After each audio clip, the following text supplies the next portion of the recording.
agama untuk para pemuda-pemudi yang belum menikah, termasuk yang sudah berumah tangga. Jadi patut diketahui ada hal-hal yang membatalkan pernikahan. Seperti kita lagi mau sholat, lantas kita bisa batal sholat kita. Kenapa? Karena mungkin wudhunya batal, begitupun pernikahan. Apa dasar ayatnya? Quran di surat Al-Baqarah ayat ke-221 Allah telah menjelaskan jauh-jauh hari. A'udzubillahi minasyaitonirrajim.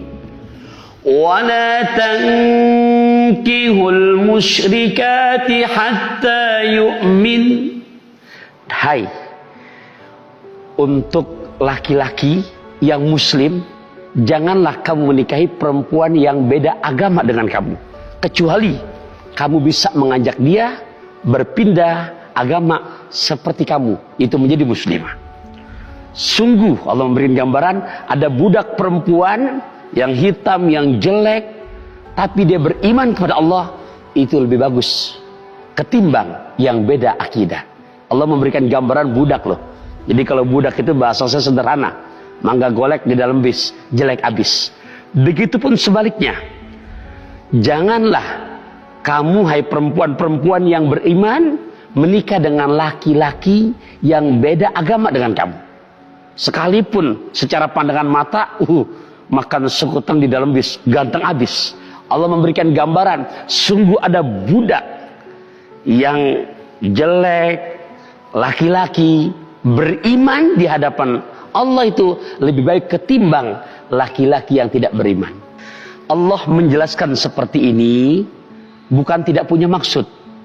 Jadi kepada para pemuda-pemudi, ingat, urusan akidah ini tidak bisa ditolerir lagi. Betul-betul sudah harga mati. Menikah beda agama hukumnya adalah haram. Ingat, bahasa sederhana, ngemil korma bersama mahram, nikah beda agama hukumnya haram. Kesetiaan itu bukan tentang selalu bersama. Handi Boni di Jogja, Teh Rini Mamam di Bandung. Apakah itu artinya saya tidak setia? Justru kesetiaan, cinta dan kasih sayang akan diuji ketika kita saling berjauhan. Zina itu dosa besar loh, tapi orang anggap itu biasa aja. Karena itu dosa besar. Allah gak bilang jauhi zina, tapi Allah bilang la taqrabuz zina. Bukan jangan lakukan zina, tapi jangan dekati. Deket aja gak boleh loh. Contohnya pacaran. Kayak area yang begitu bahaya sehingga kan dipagerin dari jauh-jauh. Misalnya bandara tuh, kalau di dekat kampung, pasti kan pagernya jauh. Karena kenapa? Itu areanya bahaya, sehingga deket aja gak boleh. Walaupun belum masuk lintasan orang itu, masih jauh aja gak boleh. Nah, zina itu gitu. Walaupun gak zina, tapi deket-deket aja, itu udah gak boleh. Lagi saya mengajak anak muda muslim untuk tenangkan pikiran, jangan terbawa arus, tenangkan hati teman-teman, untuk ilmu, perbanyak ibadah buat antum sendiri. Mati kalau datang kita nggak bisa lepas, nggak harus antum tua dulu baru meninggal dunia. Maka sibukkan pada hal yang bermanfaat. Allahu a'lam. Posisikan diri kita, kata beliau, kalau memungkinkan kita duduk sejenak, pejamkan mata kita, merenungkan diri kita, dan mengakui kita siapa. Mengakui kita siapa. Bahkan tadi dicontohkan oleh beliau satu riwayat yang sampai kepada kita semua ketika Allah menyampaikan, kenapa aku harus melihat engkau hamba aku bermaksiat kepadaku? Malu gak? Ya, kalau saya tanya nih, Allah melihat kita tidak? Melihat kita, mengamati kita, tahu tentang kita sebelum, sedang, dan akan kita kerjakan. Allah tahu segalanya. Kalau kita mengerti dan tahu Allah melihat kita, lantas kenapa kita bangga berbuat maksiat dan saat yang bersamaan dilihat oleh Allah? Maka dari itu tadi ada yang disebutkan oleh beliau itu satu kisah. Seorang berkata kepada ulama, bertanya, apakah ketika saya berbuat maksiat Allah melihat saya? Kata ulama, itu jelas Allah melihat, Allah menyaksikan. Maka dia berteriak, dia bertobat kepada Allah, ya. Kemudian dia bertobat dengan dosa-dosa aja, dengan maksiatnya. Dia berteriak seakan-akan menunjukkan penyesalannya. Dan dalam tobat dia teriak itu dia meninggal. Dia meninggal. Di satu saat kita penting merenungkan, pejamkan mata kita. Anda ini siapa? Anda ini mau kemana? Boleh jadi Anda meninggal, boleh jadi Anda wafat, kan?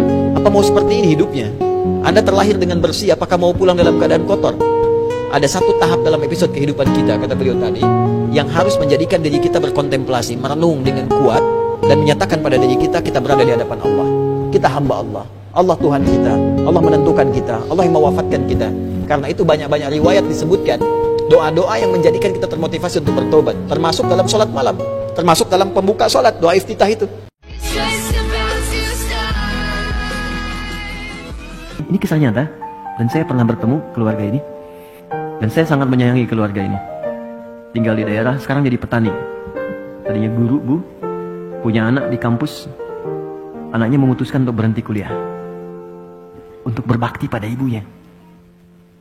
Ibunya kena diabetes. Dan sudah berpengaruh pada organ. Jadi mata udah nggak bisa melihat jelas. Telinga sudah tidak bisa mendengar dengan baik. Anaknya merasa, kalau saya kuliah, ini biayanya akan ketarik ke kuliah. Maka anaknya memutuskan berhenti untuk berkhidmat kepada ibunya. Dan agar fokus biaya untuk pengobatan ibunya. Dan ia berpikir, ini ibu sudah melahirkan saya, mengandung saya, maka ini saatnya saya berbakti kepada orang tua. Di keluarga sangat soleh. Dan Masya Allah, ibu ini tidak pernah mendengar kajian sampai ke telinga beliau, kecuali pasti ingin minta diantar oleh suaminya datang. Ini ahli majelis taklim. Walaupun dalam keadaan sulit akan minta digendong. Pak tolong antarkan, Pak tolong antarkan. Antar pakai motor dan sebagainya. Tapi apa yang terjadi? Senin saya ditelepon, saya masih ingat dulu saya pulang dari Tripoli, ditelepon sore-sore, tiba-tiba sembuh. Sembuh teman-teman. Masya Allah, dan dalam sembuhnya beliau datang ke kamarnya. Ini kisah nyata. Dia beliau dibuka lemari ya, cari pakaian paling bagus, pakai oleh beliau, dandan gitu. Udah gitu masuk ke ruangan tengah, dipanggil anak-anaknya dengan suaminya. Pas sini, nak sini, datang gitu kan. Masih kaget, gak bisa tanya, kok bisa seketika gitu, sehat, sembuh, datang. Terus minta bikinkan susu katanya. Dibuatkan susu, dibikinkan duduk semua, tengah, duduk. Kemudian minta pada anaknya untuk dibacakan Al-Quran. Nak coba baca Quran deh. Anaknya baca. Allahu Akbar, saat baca, semua masih heran, masih menikmati bacaan.